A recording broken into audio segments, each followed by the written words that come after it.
Hi, and welcome to Travel Tales, a podcast from Afar Media. I'm your host, Deputy Editor Aislinn Green. I don't know about you, but I am finally beginning to dip my toes back into the travel waters. For example, I recently took my first flight in nearly 2 years, which took me to Alaska. Getting back out in the world, it really just makes me want to travel more. So, lucky for us, the creative folks I've worked with over the past 7 years, comedians, philosophers, novelists, they feel the same way. So each week on Travel Tales, we'll hear from one of our favorite contributors about a trip that changed their life. Ready?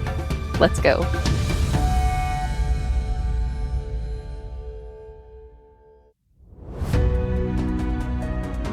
In this episode, I'm going to chat with adventurer and speaker Erik Weihenmayer. This episode is a little different from our usual format, but I think it's a fun and inspiring interview. See, Erik lost his sight at age 13, but he's never lost his thirst to explore the world, as is very clear by his life's work. In 2001, he became the first blind person to summit Mount Everest. In 2005, he founded No Barriers, a nonprofit that helps people tap into their inner hope, optimism, and resilience through travel and other experiences. And in 2008, he climbed the Karstens Pyramid, a mountain on the Indonesian island of Papua, finally completing the 7 summits, the highest point on every continent. He has rock climbed in California and ice climbed in Antarctica. But shortly after climbing Karstens, Erik decided it was time to try something new. He wanted to solo kayak the entire Grand Canyon, paddling 277 miles of the Colorado River. On September 7th, 2014, he was finally ready to embark on the 3-week journey. It was, as you can imagine, quite a ride.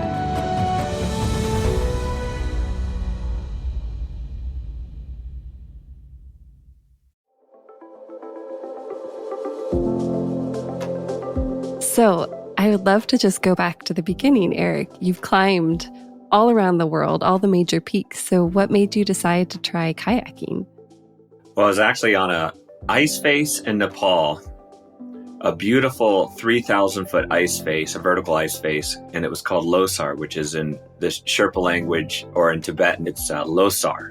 And so we were up what's called bivvying on that climb, which is like, we couldn't make it to the top in one day, so we pulled off onto this ledge, and then we're sleeping in these tiny little sleeping bags, and it was cold. There's a cold wind blowing down the mountain, and I was just shivering and like almost hallucinating with cold.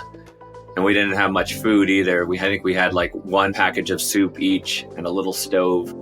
And I remember going, "Rob, man, are you miserable too?" And he said, "Yeah." And we started talking about kayaking and rivers, how, a lot of times you're in the sunshine and you can bring food in the raft behind you, and you can bring beer with you if you're over 21. And I thought, wow, that sounds really good. And so when we got home, I said, "Rob, will you teach me a kayak roll?" Which is like a combat roll, which is where you're upside down and you got to take your paddle to the surface and flip over. And so he stood in a lake in Colorado right next to my kayak, and within two and a half hours, I had this shaky roll. And then after that, I said, "Hey, Rob, do you think you'd guide me down a couple easy rivers?" And that's how it all began. And you still wanted to kayak after that. So after learning that kayak roll, how long did you train before you finally felt ready to tackle the Grand Canyon? I mean, for me, it was 6 years, but I thought, okay, I could kayak for a year and just just go really crazy with my preparation. And I could probably survive the Grand Canyon. But I didn't want to just survive. I mean, I remember there had been climbs in the past where you kind of like squeak to the top and maybe you feel a little bit lucky or fortunate, but you kind of squeaked by the skin of your teeth. And I was like, that doesn't feel good. That's not like why I'm doing these things, to squeak by the skin of my teeth. I want to really figure out if I could, one, survive, but flourish in that river environment. And at that point in my life, I hadn't really had a lot of experience on rivers, mostly on mountains, which oddly had become my comfort zone. But in terms of rivers, I was like, I don't even understand the language of rivers, with this whole map of the river in terms of like holes that were like giant washing machines that wanted to grab your boat and suck you down, and pour-overs, which are like waves that go over rocks that are on the surface, and eddy fences, these sections of the river that actually run upstream instead of downstream. But it was a whole new language, and it was a whole new environment. And I really wanted to see if I could flourish in that environment as a blind person, with what I could hear, what I could feel under my boat, what my guides were telling me and giving me commands. And I just wanted to see if I could flourish in that environment like I'd seen other people do. That really intrigued me. Like, how far could I take this as a blind person? And I'll tell you, when I first started, my gosh, like I'd get on a lake, and river kayaks are meant to turn. So you get just like in a little bit of a wind, and I'd be paddling and I'd be turned around, paddling the opposite direction. And my friend Rob would say, "Hey dude, you just turned like a 180 and you're going backwards now." And I'm like, wow, I have no idea. I'm so disoriented right now. So I had to start learning how to orient myself by what I was hearing, by the sun in my face, by the direction of the wind, by the echolocation, where I could hear the canyon walls to each side. And then as the sun changed throughout the day and it moved through the sky and it changed its angle through the canyon. That's so incredible. And how often did you train?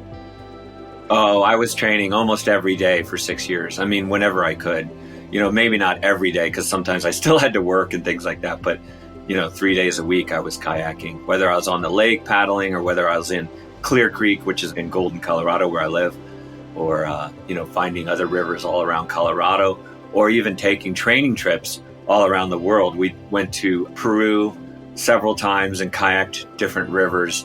We went to Mexico and paddled the Usumacinta. And the first time I actually went onto the Usumacinta, which is this giant Grand Canyon of Mexico. It separates Guatemala from Mexico. It's in the region they call Chiapas. And with crocodiles in the river and like these Mayan ruins alongside the jungle, right alongside the river. It was totally amazing. But the first time we went, there was a huge series of rainstorms. And so the river exploded. And instead of being, this is a little bit technical, but instead of being like 40,000 cubic feet per second, it was like 120,000. So basically it tripled in power. And so you were just riding these giant waves and giant energy sources down the canyon. It was so gigantic. And I really got in over my head. I got really scared through the process. It was to the point where I almost didn't even want to get back in my boat again. How did you get back in your boat? And when did you feel you were ready for the Grand Canyon?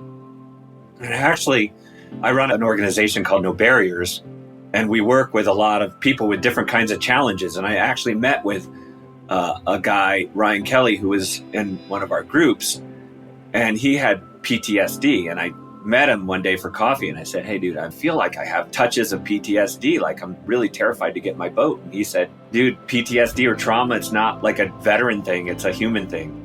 Our lives are full of trauma, and we get in over our heads and we question ourselves. We question the decisions that we make. We question how we're going to rise to the occasion in front of our team. And it can paralyze you. And that's what it is. You get stuck in this paralysis." And he said, just small acts of courage every day. You got to, go sit in your boat, even if you're sitting in the garage, just go back, just move in the right direction. And so ultimately I decided to go back to the Usumacinta the next year. And I was able to kayak the whole thing and felt so much more comfortable in my boat. And so I think after that trip, I said, okay, I'm ready for the Grand Canyon. I think I'm ready to take on these rivers. So what was the first day of that 3-week trip like? I had an amazing team. My friend Rob, who I climbed Losar with. And so I found my buddy Harlan Tanny, half human, half dolphin. He was part of these Grand Canyon trips when we would lead blind people for our No Barriers organization down the Grand Canyon on these youth programs. And then I had my friend Skylar and a couple other friends with me. And then the coolest part was I had read about this other blind guy, Lonnie Bedwell, who was a really good kayaker. And there was a news article about him. And I reached out to Lonnie and I invited him and said, "Hey, maybe you want to come along with me and we'll kayak the Grand Canyon together. I think that could be really powerful." Okay, so you had this big team assembled, and then what was it like to launch off and begin the journey? I was so nervous. It was really warm. It was probably like 90 degrees and I was shivering. So it's not really true that I'm like, hey, blind people that do these things or anybody with a challenge who does these things, they must not even have fear. That's not true. I was shaking and Rob said to me, "Hey buddy, I noticed that you're like shaking a little bit. Are you cold?" And I go, "No, I'm just like really nervous thinking about this big adventure ahead." And so, yeah, even the first day I had nerves. But the good thing about the Grand Canyon is it's kind of a buildup. You have some beginner rapids before you get to a real big one on like the second or third day. And then it just kind of eases in and gets bigger and bigger and bigger and bigger and more intense all the way up to Lava Falls, which is a 10 out of 10 on the Grand Canyon scale. It's a gigantic rapid. And how would he maneuver you? I wasn't going to be able to hear in these giant rapids, these walls of water that were like 20, 30 feet tall. And so in my training, my guides would be right behind me and they'd be yelling very specific directions to me. Basically, it was just a left, which is like a 45, a hard left, which is a 90, or a small left or a right, and charge, which meant charge into that rapid because you're about to get destroyed by it. So you better charge and be super aggressive and lean in, and then stop paddling or back paddle. So super, super simple commands.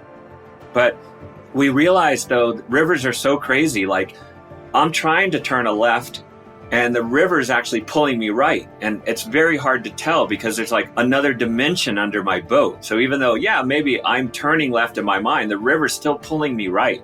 And it would pull me into an eddy or some kind of crazy situation. And Rob or one of my guides would shoot past me and be like 100 yards down the river. So we realized we needed radios. So we went on the search trying to develop radios that didn't exist, that I could hear. They were really reliable. They could communicate in water, which is like pretty hard to find in itself, but also that Rob or Harlan could communicate in real time, like even a half a second of delay, which is most radio systems, is an eternity. I want to be able to get that command as quickly as possible. So basically on the Grand Canyon, my friends, my guides were behind me yelling directions through the radios, which, by the way, the Grand Canyon is such a silty river. There's so much silt pouring down that it actually got into the membranes of the radio. And within a couple days, they were barely working. So that became a problem in itself. We had to go back to the old fashioned, just yell your head off. I like that. Yell your head off. What was going through your mind as you made it through that first set of rapids? I felt like I was just kind of surviving these things, like, am I here fully in this experience? Am I a person like looking through a window at an experience rather than the person being in the experience? Fully being there, fully like learning and growing and kind of just experiencing everything very fully and authentically. I really have strived for that in my life. And so that was, I think, my struggle always, just like all the fear and the anticipation of the bigger rapids to come. And then the feeling that you're sometimes out of control, as a blind person, just going down a rapid with just the voice commands of the person and the stuff you're feeling under your boat and the sounds that you're hearing that you're trying to interpret. Sometimes that was way overwhelming and it felt like a weight on my shoulders or like crust that kind of accumulates around your soul and kind of pulls you away from the experience. And I just wanted to be there fully because I really feel strongly that these experiences shouldn't just be something that you put on your resume or like a trophy on your shelf or, a picture on your wall. They should be teaching you something so that you're more prepared for the next time. They're a catalyst to bring you to the next thing that launches you forward into this new chaotic situation in the future. So I wanted this experience to be really meaningful.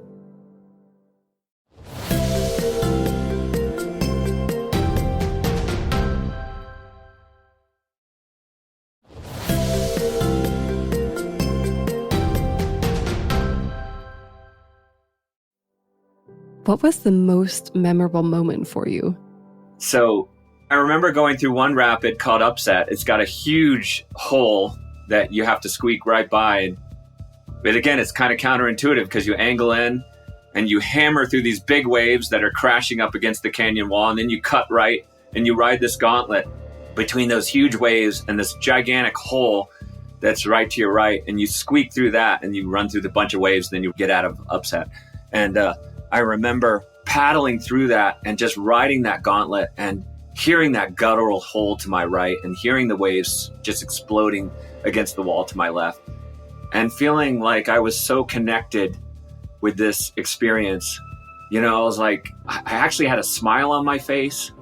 I just felt like I wasn't that person interacting with the canyon. Like I felt like I was the water, I was the walls, I was the wave.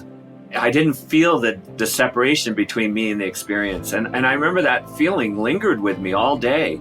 It was such a beautiful feeling of flow and connection with what I was trying to do. And the crazy ironic part is that you train for 6 years and you get seconds of that feeling.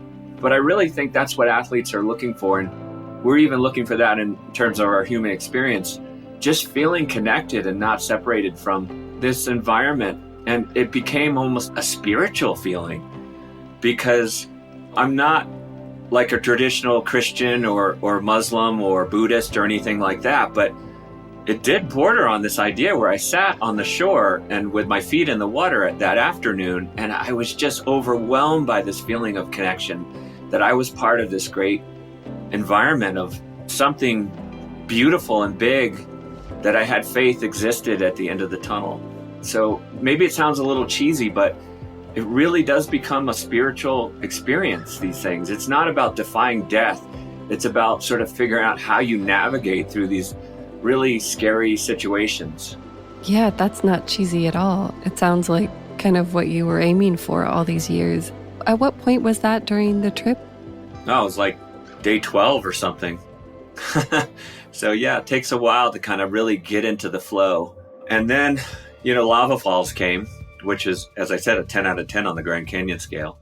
And I ran lava and just everything went wrong. You have that moment where you're feeling connected, you're feeling in the flow of it. And then you think, okay, I got it. I figured it out. And then you go in your next big rapid, you just get destroyed. It's like, wait a second, I thought I'd cracked this code. I'm back to square one. Lava's so big that, again, you can't just go through the rapid straight on. There's a giant hole that's like 2/3 of the width of the river. So it's really big, wide hole. And rafts, I've heard describe these videos of these rafts going into the hole and just getting absolutely destroyed, like flips the raft. I'm talking like 30-foot rafts getting flipped over and everyone swimming for their lives. So you got to squeak past that hole and you hit what's called the V waves, giant waves that come together, and you bump just to the left of that and you square up with the big kahuna waves, these giant waves that crash over you one after the next. You squeak by Cheese Grater Rock, which is this lava rock that's like you do not want to scrape against. It'll destroy you. It's so sharp. And then you ride the whirlpools and boils and everything out of lava. I went into lava. I was so nervous.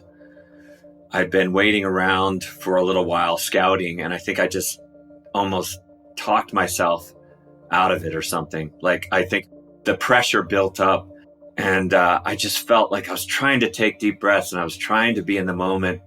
And I came down the river and I hit these boils, like these energy sources that come up out of the bottom of the river, and they smash against the shore and they whip you like a monster's tail back into the ledge hole. Well, I hit one of those boils and I tried to fight it, and I flipped over and I was upside down at the top of Lava Falls, which is like the worst place in the river to be upside down. And then just everything went wrong from there. I rolled up. I just squeaked by the ledge hole. I hit the V-wave cockeyed. I went through that in a massive cartwheel. I went through the big kahuna waves backwards. I got knocked over, barely got a breath. I mean, thousands and thousands of gallons of water crashing down on top of me. And then Harlan, I didn't even know it. I couldn't hear him giving me commands. He was having an epic of his own because he put his paddle against one of these giant waves and it busted his carbon fiber paddle in half and it smashed him in the face. So he was upside down with two halves of a splintered paddle, blood pouring out his nose, going, oh my God, I got to roll up so I can communicate with Erik. And he's got these two paddles and he's trying to roll up and he's failing on his own roll. And he eventually rolled up, but by that time I panicked and I pulled my skirt and I was swimming blind through Lava Falls. So it wasn't my best day. That's an understatement. So how did you get back in your boat the next day? Well, I remember sitting on the shore, listening to lava roaring above me. and just thinking, okay, when do you just gather up your losses and just move on and say, okay, I survived it, that's good enough. And I had this sort of brain that just wouldn't let go of lava. I kept thinking, lava didn't beat me, I beat myself. My own fear, my anticipation, it all just built up to the point where I beat myself. I wasn't in the flow. I was the opposite of the flow. I let everything just overwhelm me. And I just kept thinking, like, if I could go through it one more time, now that I understand the map of lava a little bit better, and I could let go of some of that stuff, even if I got destroyed again, at least I would have done it fully, fully in the present, instead of with all these layers of fear and anxiety and doubt just weighing me down. So I crawled out of the tent the next morning, and it was kind of a sleepless night. And I said, Harlan, what do you think the chances of doing lava falls again? I was hoping he'd say, hey, it's impossible. But he didn't. He said, yeah, I've been waiting for you. I was hoping he'd say that. So we hiked up with our boats, carrying our boats. It's a little bit technical, but you have to ferry across the river. You kind of angle your boat, and it kind of pulls you across the current. And then we hiked up the other side, past lava to the very top, and we did it again. So what happened the second time? Was it transcendent? Yes and no. I'll start with the non-transcendent part. The non-transcendent part is the fact that my run was almost the same as the first run. It's not like, okay, now I just destroyed it because I'm in this great mindset.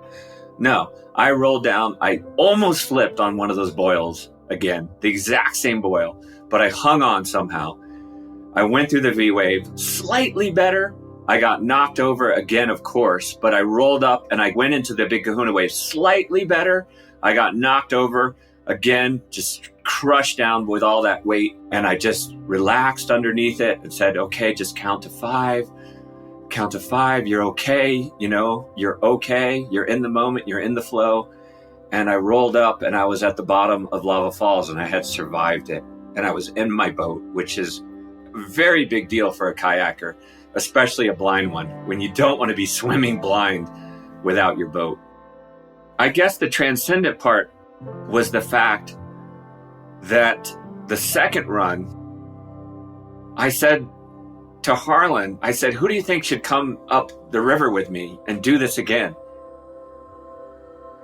And he said, your team will come with you. Your whole team will come up there and we'll support you. And so I think the second run, despite the fear and all those things that you naturally feel, which are hormones running through your brain, I was also feeling a sense of gratitude for this amazing team around me and the fact that, like, I knew I was going to survive this thing and I was going to flourish in the midst of it. And so that was a really beautiful feeling, like a blanket over you of gratitude and just appreciation for where I was and what I was doing. So that was definitely the transcendent part. And it makes me a little teary-eyed when I think about my team all coming up the river with me. And then when I got down through the lava, I pulled off on the side into the eddy that's right at the bottom of lava. And it's an insanely beautiful moment. Like, we're all crying. Did these beautiful kayak hugs with my team. And for all of us, it was a really special moment because Harlan and Rob and my other team members, they were all there helping me get through this experience. And experiencing the river a little bit more the way Rob and Harlan did, in this beautiful sense of appreciation and gratitude. And it's counterintuitive because, as I said, there's no guarantee that you get through these rapids intact. But if you don't have faith, if you don't believe that there's something good waiting for you down below, that the river isn't this monster trying to gobble you up, that there is a sense of faith that, like, there's something good happening, you'd never be able to get through a rapid. It's this kind of illogical mindset of have faith that I will get through this and that I will flourish, even though there's zero guarantee that you will get through it and flourish. Where did the trip go from there? It's such a high moment. Well, after that, there's still some big rapids ahead, but they're big hits and they're not like super dangerous. You get whaled and then you get knocked over and you roll up and you're through them. And so really it's like you're kind of coasting downhill after that. And I remember coming through the Grand Canyon and popping out of the actual canyon and now being in the desert closer to Lake Mead. and Harlan and Lonnie Bedwell, the other blind kayaker, we were all together. And we were like, we did it together. And then we tried what's called a high five with your paddles. And it's really funny because we have it on video of me and Lonnie trying to do high fives with our paddles. It's two blind guys. We're missing most of the time. We're just like hitting air. Called a blind paddle five. I love that. What came out of this experience for you? Well, I call this my No Barriers pledge. So there was a lot of flailing and bleeding in the beginning of the preparation process. But I did have this pledge, which is the Kayak the Grand Canyon, which we were able to do. And I was hoping that would inspire people to take their own No Barriers pledges. One of the things we do in our No Barriers organization, we work with injured veterans. We work with people with physical and different invisible barriers and challenges. We work with caregivers, people who take care of those with challenges, and they kind of lose themselves in the process. So we work with all these challenged folks. And at the end of every program, we want them to take a No Barriers pledge. And I was hoping that would inspire our community to do so. And since then, we've had the most amazing pledges, people writing books and riding horses again and starting nonprofits, starting new businesses. And that's something we talk quite a lot about in No Barriers. We talk about this idea of alchemy, of changing the narrative, of taking struggle and translating it into beauty and joy and love and purpose and wisdom, all these things that we strive for. That's beautiful. And it sounds like this trip was a catalyst for that for you in some ways. And do you feel like this experience helped you be more present and let go of control a bit more in your quote unquote real life? I still struggle with that. Yes, the goal is to be more present, to not be thinking. I'm always like, I finish one adventure and I'm calling my friend about Wednesday, we're going to get out on Wednesday, So I'm constantly struggling with that, so that these experiences don't become transactional. They're like really have depth and meaning and value in your life. So I think I am getting better at it as I get older and hopefully wiser. There's no guarantee that older makes you wiser. There's not always necessarily this thing around the corner that's going to give your life more meaning. But sometimes if you're just in the present, in our daily lives, and I'm really fully committed to this moment, maybe that's meaning enough, that you don't necessarily have to go to the Grand Canyon or to Mount Everest to have one of these transformative experiences. You can have it in your backyard. Yes, agreed. Well, thank you so much for your time, Erik. Awesome. Good to talk to you all.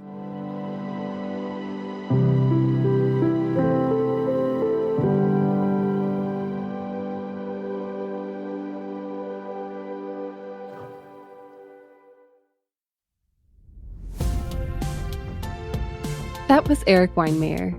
If you want to hear more about his trip and what he learned from it, check out the documentary he and his team made called The Weight of Water, which won the Banff Film Festival in 2018.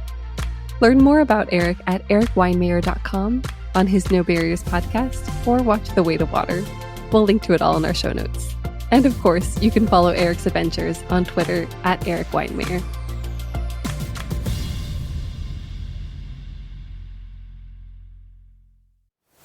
Finally, it's time for Tiny Travel Tales. And because this is the final episode of our season, I thought it would be fun to share one of my own tiny travel tales. So here you go.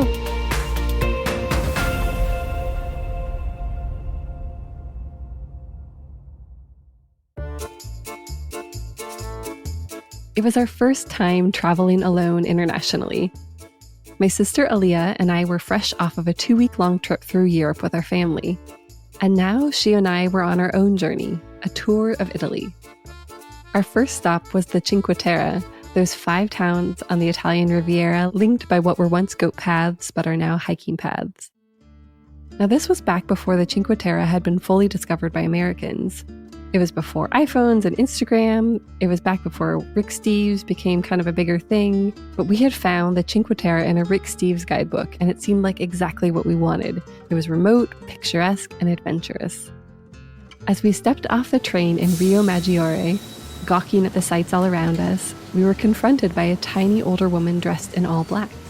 "Camera?" she shouted, moving aggressively in front of us. "Camera?" Unfortunately, we only spoke a bit of Italian, so it took us a moment to figure out that she wanted to know if we needed a room.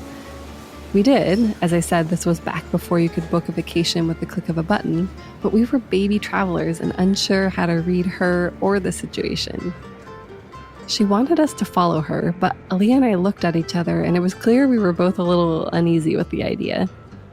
No, grazie, no, we said with apologetic smiles as we lifted our backpacks and moved to walk away. The woman followed us, speaking in rapid Italian, but we just waved, smiled, and continued to walk.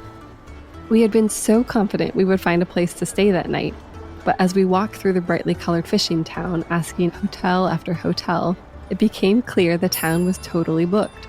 There was not a single room available. It was late in the evening by the time we had exhausted the last hotel, too late now to hike to the next town or to take a train out. So we started to feel a little desperate. We stopped at a little bar restaurant to brainstorm over a couple of glasses of soothing limoncello. As the bartender cleared our glasses, he asked in broken English how long we were staying. We tried to respond in broken Italian that we wanted to stay for a few days but couldn't find a hotel. He held up a hand and pantomimed making a phone call. Ali and I looked at each other and shrugged. 5 minutes later, he was off the phone and communicating, we thought, that he had a place for us to stay. Again, Ali and I looked at each other with apprehension, but this time we gave each other little nods because what other choice did we have? And so, with butterflies, we followed our bartender into the winding alleys for what seemed like an hour but was probably only a couple of minutes. Given the language barrier, we still didn't quite know what we had signed up for. Suddenly, he stopped in front of a building and knocked on a door. A voice shouted to come up, and we followed our bartender up the stairs into a small apartment. And who was standing at the top? The tiny old woman from the train station. "Ciao, Bella," she shouted, a twinkle of recognition in her eye. We wound up staying with her for 3 nights in a spacious, sunlit room with a rooftop patio and a fantastic view of the town and the sea. We discovered through her son, who had translated for us, that at the train station, the woman had tried to communicate that the town was entirely booked. We had mistook her insistence on helping us as something else entirely. It was a small event, but it made a ripple in my travel life. It was a reminder to, yes, trust your gut if it says something is wrong, but more importantly, it was a reminder to be open to people, to the world, and the gifts that both can offer.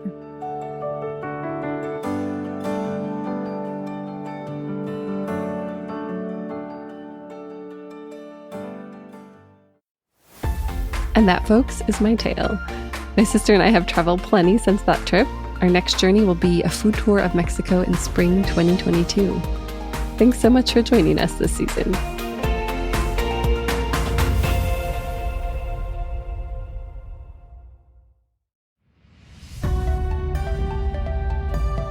Ready for more travel stories? Visit us online at afar.com/traveltales and be sure to follow us on Instagram and Twitter. We're at Afar Media. Thanks for joining us for these past 15 episodes. We hope you'll come back next season for more great stories. Subscribing makes this easy. You can find us on Apple Podcasts, Spotify, or your favorite podcast platform. And please be sure to rate and review us. It helps other travelers find the show. This has been Travel Tales, a production of Afar Media and Boom Integrated. Our podcast is produced by Aislinn Green, Adrian Glover, and Robin Lai. Post-production was by John Marshall Media staff Jen Grossman and Clint Rhodes. Music composition by Alan Koresha. And a special thanks to Laura Redman, Irene Wang, Angela Johnston, and Nina Gainsler-Debs. I'm Aislinn Green, your semi-impatient travel-ready host. I can't wait to hit the road again and again. As we begin to explore the world once more, remember that travel begins the moment we walk out our front door. Everyone has a travel tale. What's yours?